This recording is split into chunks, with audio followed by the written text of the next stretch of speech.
Good morning, Internet, and welcome back to the reading of the Master List of Logical Fallacies with Rainforest, Bryce Barnett, and Alan Mueller. And today we are on number 130, the 1,000, no, the Thousand Flowers Fallacy.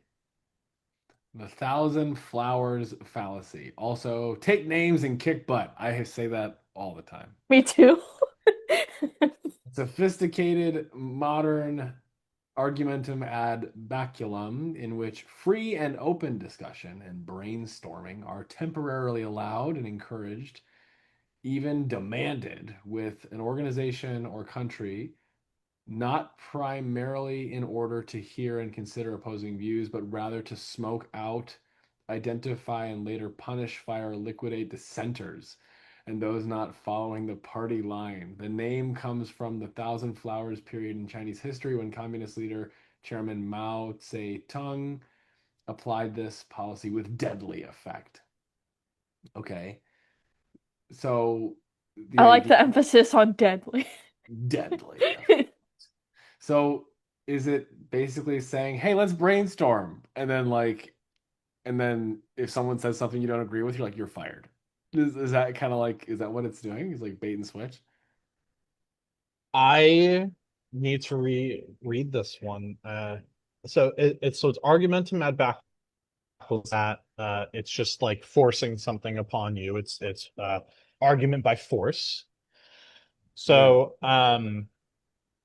so It sounds like it's like, "Hey, let's all brainstorm."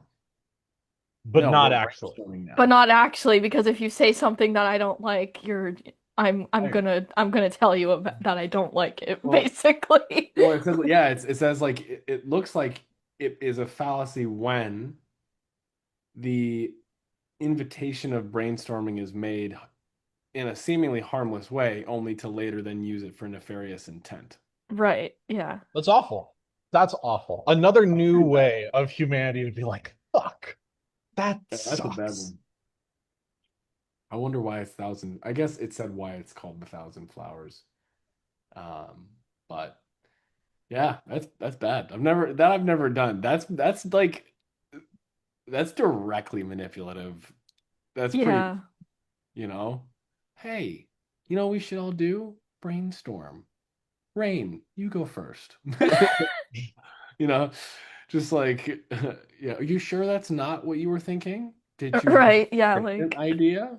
and then Yeah, it's also like, oh, I feel like it's also a little bit, well, like, gaslighting is kind of like part of manipulation. yeah. But like, yeah, it's like a little bit of gaslighting too. Like, at least in that example that you just did, Alan, where it was like, are you sure that that's what you meant? You Yeah. know, like, Yeah. I Hmm. feel like there's some degree of like this is as harsh as it gets, it seems like. But I'm trying to think if like there's a mild form of this that happened in like Vector or something, where essentially the formula is we set up something, a situation where someone could respond that is supposed to be open thought, but then we take that as an example of like what not to do. And I'm trying mm, to and like publicly like make that known. And I'm trying to think like, did we ever do something like that? Or did we see somebody do that like something like that in real life?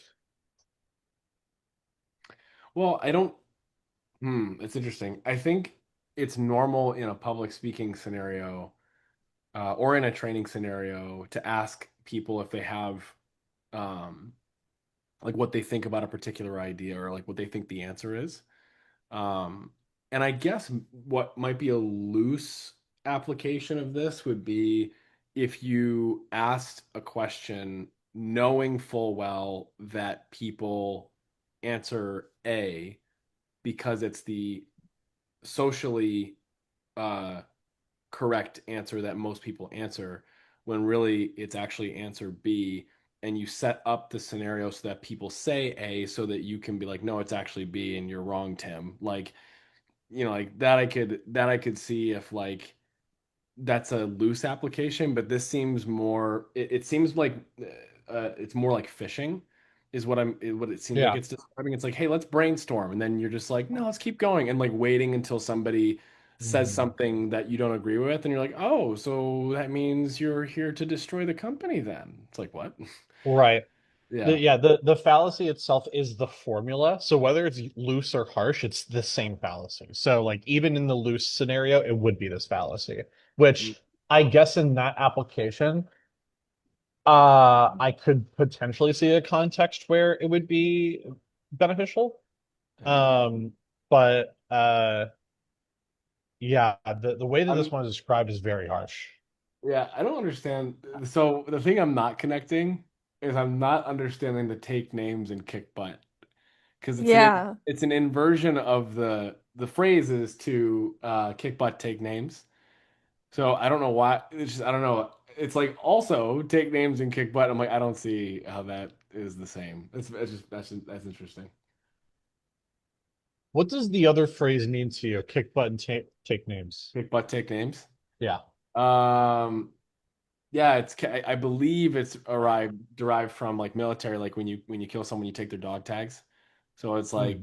kick butt, take names, like I killed you, I got your dog tags. Like I believe that's what it's behind. Okay. Very aggressive. Yeah.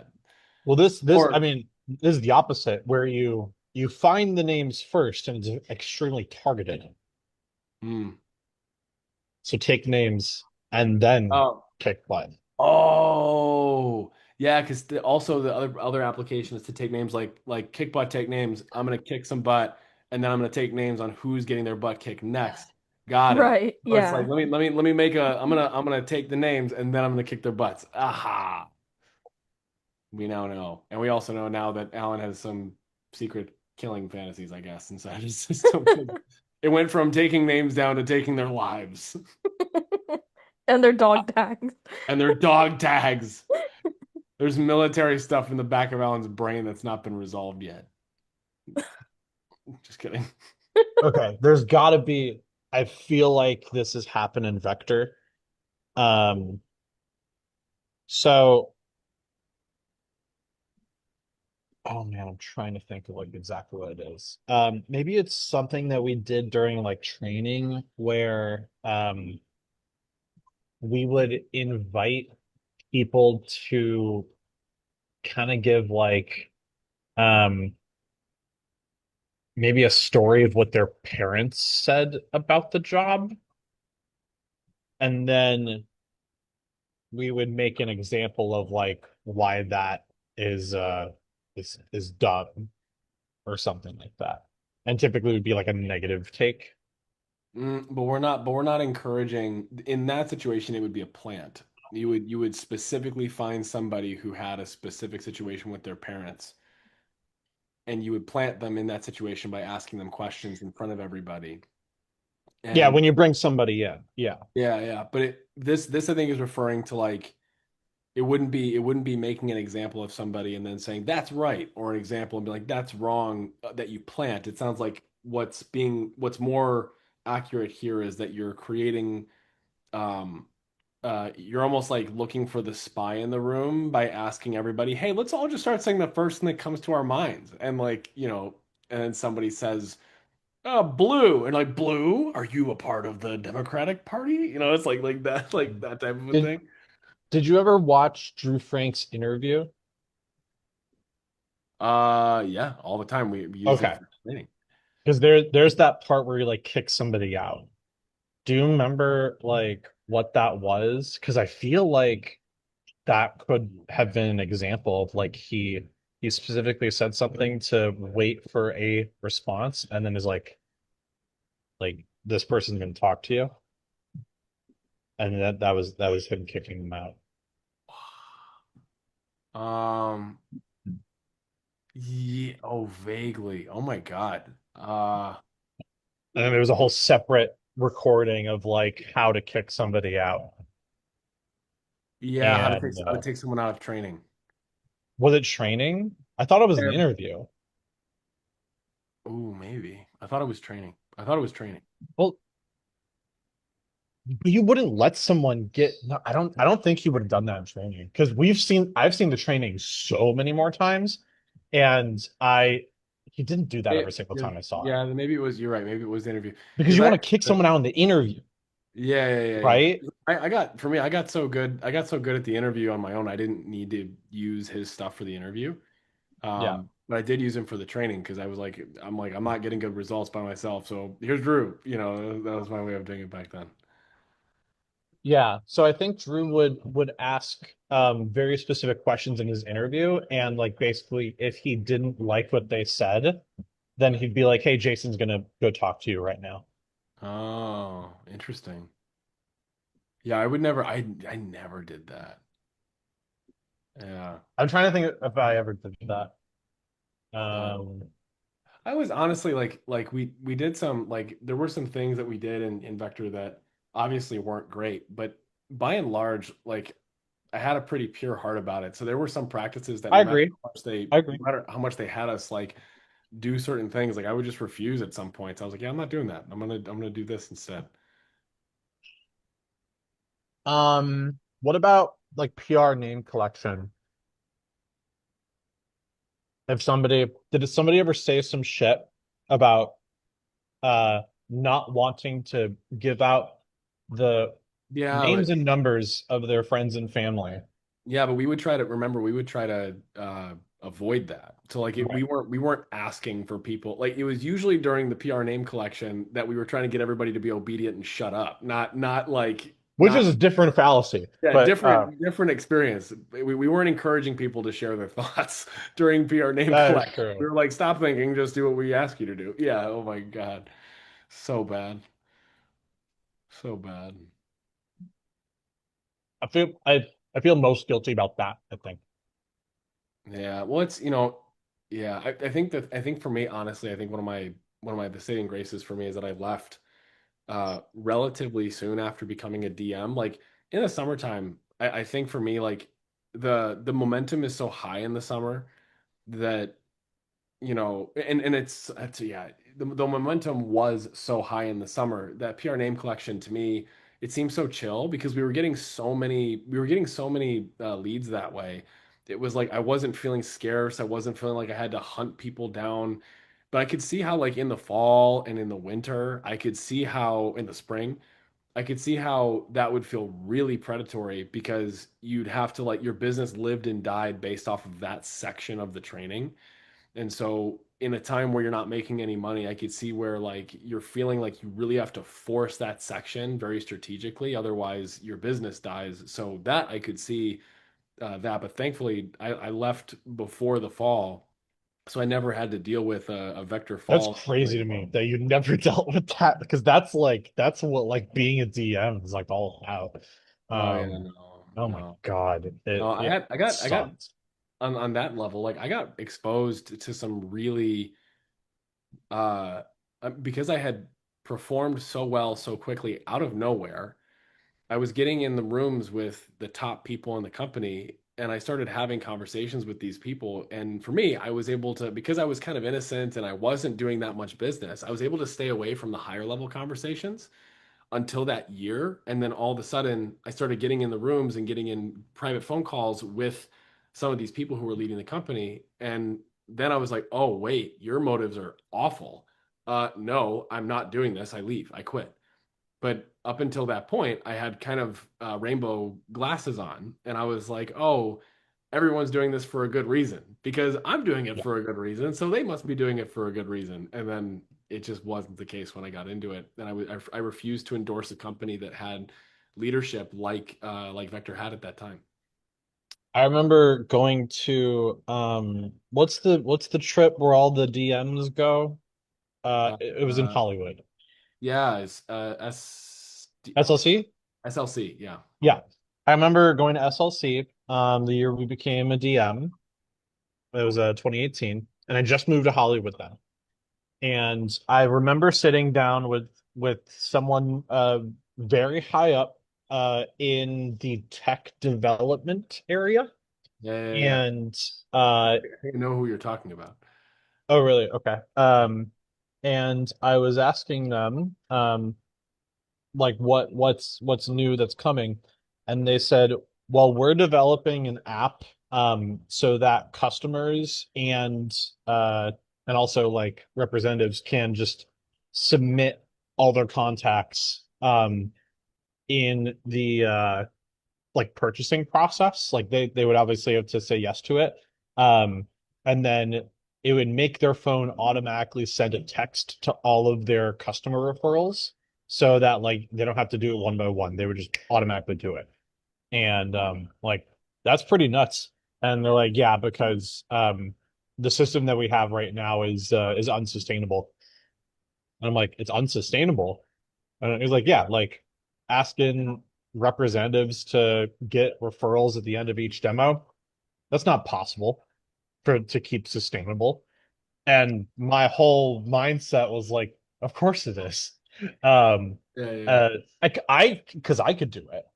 yeah, But but but I thought that like I was a bad trainer because most of the other people that I trained could not do the same thing I do. yeah, And I thought that that was interesting that the people very high up in the company were like, even though the thing that was being praised was like, of course this is possible, everybody can do this. Um, was internally, no, this is extremely unsustainable. And like, interesting that they think that. yeah. Um, so I would say this fallacy, 130 is at the most practical application I can imagine that I've seen in real life was the interview with Drew Frank, where he would plant questions in the interview, deliberately looking for somebody who could potentially be a problem in training, and then just not even really give him a chance. He just kind of kicked him out because he didn't want to potentially deal with a problem Yeah, later on. yeah, And yeah. It's so, man, it's so interesting. So here's the thing that for me is a double-edged sword with that whole experience is like that to me was the most effective environment for me to develop myself as a human being. I've known same, nothing like it. same. Like, would never take it back for the world. I do not regret anything about it. I love it so much. I'm appreciative of it. You don't Um, regret anything about Zero, it? nothing. No, I regret nothing about it. Um, What does the word regret mean to you? Like you don't wish that it was different at all? well, yeah, of course. Like looking back, regret to me means I look back at my past and wish it hadn't happened. That's what to me regret means. Okay. So does any part of you wish it was different? No, because it taught me so much. So there's a muscle that every person has to develop over their lifetime if they want to become, I believe, effective adults, and that's discernment. The ability to discern between that which is good and that which is not. And I believe that the only way really to develop discernment is to experience the bad. And I believe that by experiencing the bad, we go, oh shit, that's not good because there are so many people who have bad intention and they're so good at making it look like they have good intention. But in a lot of cases, you have to go all the way down that rabbit hole to find out they didn't have good intention. And so it's like you then, from that point, you then be able to spot red flags that you otherwise could not have spot. So to me, that company saved me an insane amount of energy and time in my life of being able to of potentially being duped by hundreds of people in the future because I got to experience that culture, and it also helped me to develop my own sales skills that I have now today, and as well like a level of self-confidence that I can do big things if I want to. So to me, like, don't regret it. Do I disagree with the practices of the company? Yes. Do I think that like looking back, I'm like the thought that comes to my mind is no, you could just develop a ethical business model and make money like every other company in That's the what I'm saying. yeah, you Like, could do couldn't that. you just do that? Yeah, yeah, you Uh, could. You absolutely could, but you don't. Because like, yeah, I just like to me, like that's the part that I get fascinated by looking back at it. But do I regret what happened? Absolutely not. I I think it's a huge I deal. see what you're saying. And I even agree that that is the case for me as well. Mm. However, uh that is actually the fallacy of the ends justify the means. where kind of like uh if something is bad, but part of the bad thing led to a good thing, that that whole thing was good. And like it's not. The bad part was bad, the good part is good. And does the bad part outweigh the good? Um in this scenario, I would say yes, because we would just rather learn the good thing. Because the story that I had the same experience with that as Alan in this example. That did this save me from getting duped from a bunch of shit in the future? Absolutely.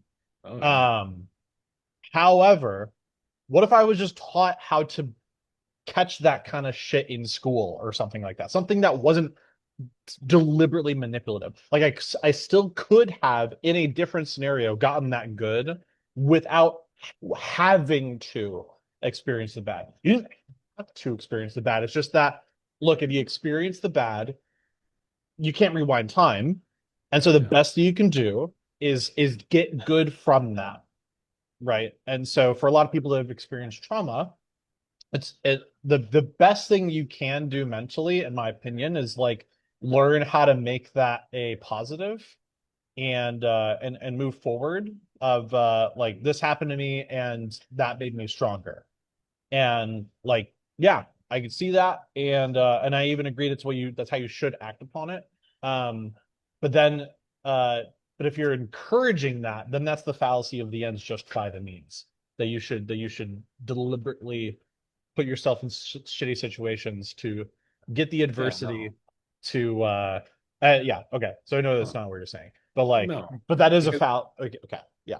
yeah, it's not where I'm going at all because at the time I didn't know. Right. You know, if I had known it was awful and terrible, and then I had gone in and been like, well, you know, the end, you know, why not? Let's expose ourselves to shit because then yeah, then it's fallacious. But to me, it's I look back and genuinely have nothing but gratitude for the entire experience. Every person I spoke to, every rep, every client, everything. It was just like I'm yeah, it shaped who I am today. And even though even though the company in retrospect, even though I look back and I don't agree with a lot of the practices the company had and has to this day, uh, I really am sad that as an example, like they don't do in-person stuff anymore. That makes me really sad. Oh my God, At least like I don't think they do. When I left, they did not. yeah, it's just They like fully transition of for me, 100% like virtual. the opportunity to negotiate an office lease at 19 years old, like That was pretty holy cool. sh like you know what I mean? Like Yeah. oh, like just absolutely incredible. Like nobody had that. And like people that today, like one of the biggest compliments that I get from people is, Alan, you're so articulate. And I'm like, dude, it's because there was a time in my life where I was speaking out loud for Long time. genuinely like 40 hours straight a week, like just of talking and sometimes more. So it's like I'm articulate because I've been talking a lot, you know. It's just like and that's just it's amazing. The greatest gifts and things that people acknowledge me for today are from that. And I'm like, man, I can't it's helped me to understand. I think what's also supported me from that experience is understanding that there is a lot of like there is so much there are so many people who are motivated by good. They make their decisions from a good place for a good place, and there are also tons of people that do not make decisions from a good place. And it has helped me to understand how to accept that and not to be complacent, but to understand that hey, the world has both good and bad people in it. It has good both people who are great, it has people who are not great, and it's important that I be able to understand that those two things exist because the truth is, if I operate in the world like there are no bad people or like there's no one who wants to come and rain on my parade, and I decide, you know what? I'm going to choose not to go outside with an umbrella today because no one's going to rain on my parade. On one of those days, rain is going to come and it's going to get me soaked and I'm going to get sick. And it's because someone said, haha, I wanted Alan to not go outside today because they have that type of motive. So to me, it's like what the experience helped me do. It helps me to remember to take an umbrella when I go outside. and it lets me sing in the rain and dance in the rain now versus, be soaked and sick and all that type of thing. So to me, it helped me get more in contact with reality versus trying to wish reality was something it wasn't. Very good. And for a lot of this, there is a silver lining, and the silver lining um, is that they make damn good knives, and I just bought some yesterday. Nice. Yeah. I have the I'm messing with the yeah. I'm messing with this right now. It's just hanging out here, man. Oh my God. Yeah, they have new purple Cutco, and I'm like, well, if I'm gonna have a rainbow ultimate one day, I have to get more of this shit. So Yes. there you go. But I bought it myself, like from myself. So I got money from that. Oh, So that's amazing. yep. Nice. All right. Well, yeah, All right. that's All the that from 1,000 flowers. Let's keep it going. yeah.